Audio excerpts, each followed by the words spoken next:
There's been a lot of reporting concerning the price parity subsequent to my last video on the topic. And the consensus is that price parity will occur next year. And I just wanted to clarify my stance on what price parity is and whether or not we're there now or is going to be next year. The EV news outlets that have been reporting price parity as of late are Yahoo Finance. Inside EVs is basically an extrapolation of the Yahoo Finance. And then there's Autoline Daily, which basically was an extrapolation of the Inside EVs. So it basically all goes down to the Yahoo Finance, which is basing their report on a Goldman Sachs research piece. So let's go over that very quickly. This is the Goldman Sachs graph showing decrease in the cost for batteries.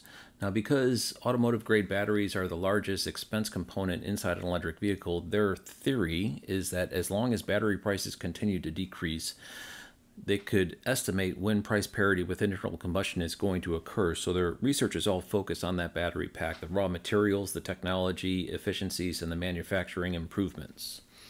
And they're estimating an additional 20% drop in 2025, and that's when they're saying the EV price parity will occur. The current average price is $115 per kilowatt hour, and according to previous studies in this, they figure that once it drops, the additional 20% will be at price parity. So basically, that's where all this comes from.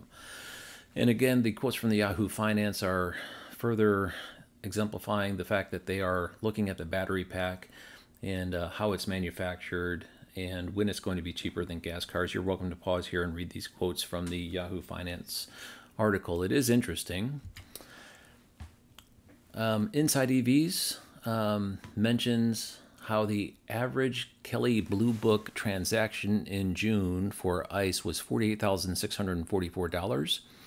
And new EVs had an average MSRP of $56,371. And they're saying that in 2025, those two numbers are going to be equal. Now, here's the problem I have. That's not price parity.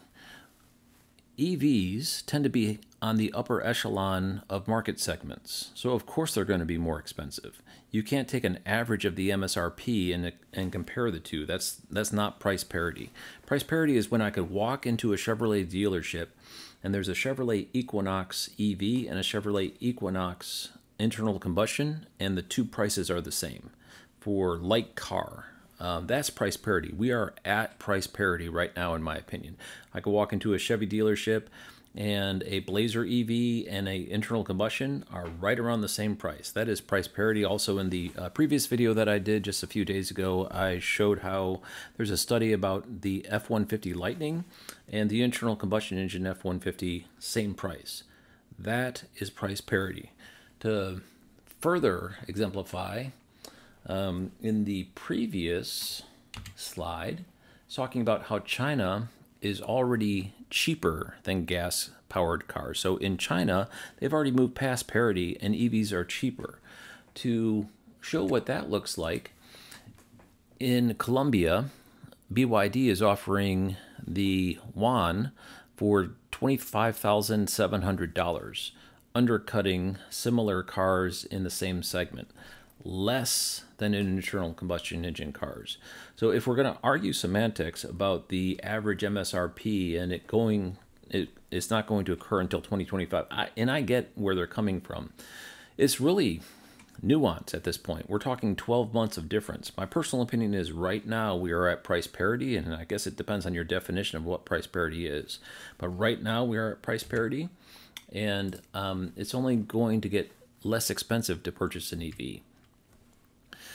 Also, Inside EV points out that they're not taking into account the $7,500 tax credit currently. So that's not being factored in. So even if it was going to be next year, if you throw the $7,500 tax credit in, then you look at these two numbers, we're already at price parity according to their own admission. So I'm not quite sure exactly why that's getting missed. And then there's mention about how regardless in 2025 we're going to be at the tipping point year anyway. And so it's really nuance and semantics. It's not that important. My personal opinion is we are at price parity now. They're saying it's going to be in 12 months. Irregardless, we're right in that zone of when it's going to occur. And if you want to see what it looks like, this is the graph that they're referring to, the cost for the battery components having come down as a result of a decrease in lithium in particular. It was spiked up there for a while, but it's come back down.